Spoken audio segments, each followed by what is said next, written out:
Guys, I love coffee. Like, I really love coffee, but I'm not a coffee snob. I couldn't tell you the difference between Starbucks or Dunkin' Donuts or some other fancy coffee that was grown and shipped from a different country.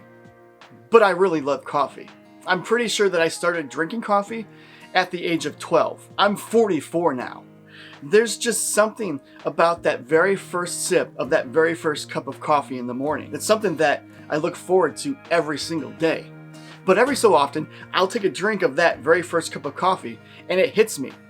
In that first sip is a Lola hair. One of our lab's hairs had gotten into my cup of coffee and I hadn't even noticed it until it was in my mouth. And it's all I can try to do to get it out. It's all I could do. Of course, then I need to stop drinking that cup of coffee and take a deeper look to see if there's another hair. Sometimes there is, and if I can get it out, then that's great. But there are other times when I try to remove it and I make it go deeper into the coffee. And at that point, the entire cup goes right down the drain. It's crazy how the smallest things can affect me.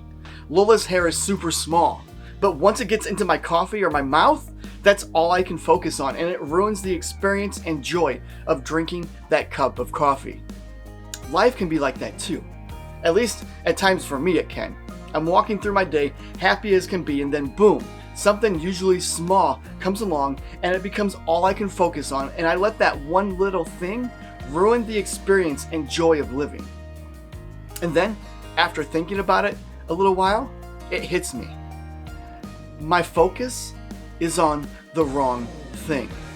I'm losing focus because I'm focusing on the little things when my focus should be on something so much larger. Check this out. It's found in Luke chapter 2, verses 8 through 12, and it says this: "And there were shepherds living out in the fields nearby, keeping watch over their flocks at night. An angel of the Lord appeared to them, and the glory of the Lord shone around them, and they were terrified. But the angel said to them, 'Do not be afraid. I bring you good news that will cause great joy for all the people. Today, in the town of David, a Savior has been born to you. He is the Messiah, the Lord. This will be a sign to you. You will find a baby wrapped in cloths and lying in a manger.'" Jesus came. He was born on the countryside in an unknown manger. Jesus came so that we might have not only life, but a rich and full life. When my focus is off of Jesus and on the small things of life, it's easy to lose joy. But Jesus came so that we could put the concern of those small things out of our life and live a life of purpose filled with true joy. It's easy to lose focus.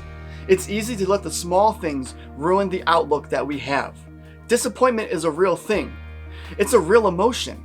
But this Christmas, let Jesus take that disappointment onto his shoulders. Give over the small things to him and have joy that the Savior of the world has been born to you and to me.